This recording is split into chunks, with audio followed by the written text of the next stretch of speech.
Okay, this can seem a little confusing up front, so I actually want to just unpack the reading almost line by line.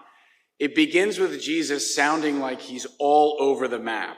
He left Samaria for Galilee, gets to Galilee, but then goes on to Cana, and then into Capernaum. And you're like, okay, so he's like zigzag, zigzag, zip, zip, zip, zip, zip.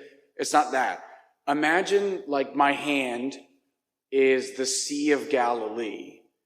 You get to Galilee, you're in the Galilean area, and in Galilee is Cana. So Cana is this circle here, and right over here is Capernaum. So it's almost like walking down Brookline Boulevard, like walking to Wynwood, like you go from Havertown, you get to Wynwood. Everything's within basically walking distance. So he's just in the same area that all these things are happening. So hopefully that makes it less confusing. But the real reason that matters is because it's the same community of people. And the passage already opens up with a little foreshadowing of what the issue is going to be in this community of people. It says that he comes into Galilee. The Galileans welcomed him since they had seen all he had done in Jerusalem at the feast, for they themselves had gone to the feast. Then he returned to Cana in Galilee, so he's still among the Galileans, where he had made the water wine. So they've seen a miracle. Well, what's the controversy going to be? Eventually, Jesus is going to say, unless you people see signs and wonders, you will not believe. So that's why all of this surrounding area matters, because the people that he's dealing with are the ones that benefited from the seeing.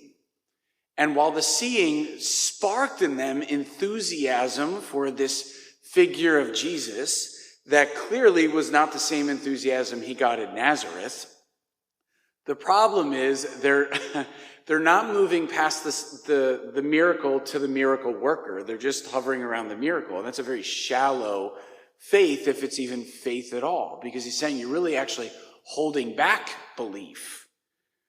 And then here's the plot twist, or the unexpected part, is this guy comes who's not a Jew. It says a royal official. So you have this Roman. He comes and he's got a situation with his son.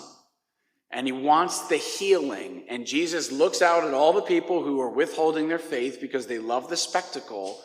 And he says, unless you people see signs and wonders, you will not believe. And then Jesus does not go to that boy to heal him, because that would be the sign and the wonder. Now, he's going to be healed depending on whether or not you believe, and you're going to see nothing.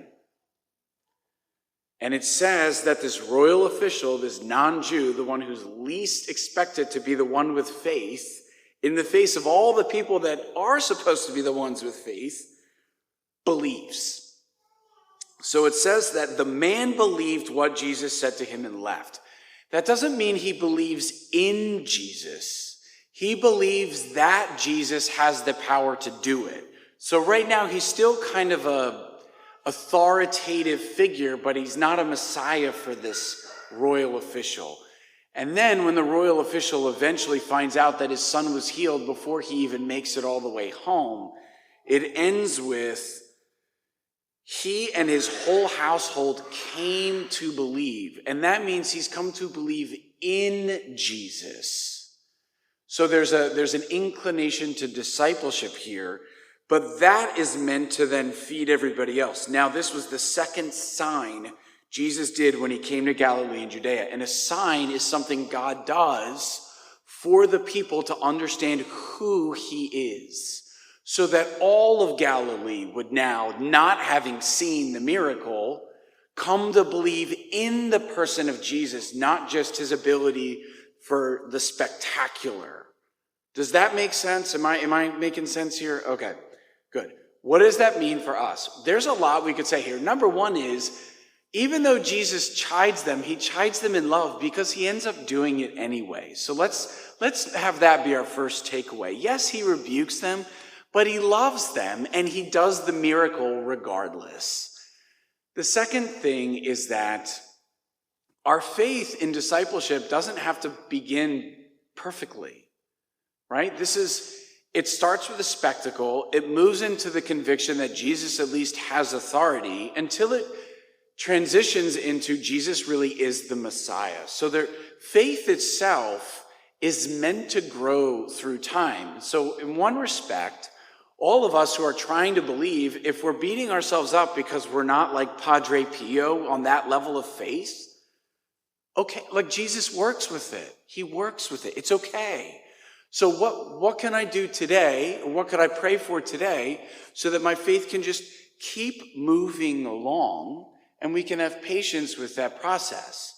But keep moving along. Like we have to keep going as well. Jesus wants to pull us until we eventually arrest ourselves into him, so that we don't actually need anymore the spectacle, the conviction. Like eventually we can actually even deprive ourselves of them so that we can love the cross, right? Which is the utter absence of the spectacular and the consolations.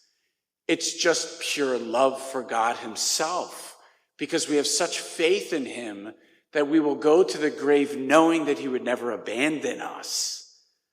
That's the goal. That's the goal. So, today is the day. It's a great day, beautiful day, perfect day to ask Lord, I believe, help my unbelief.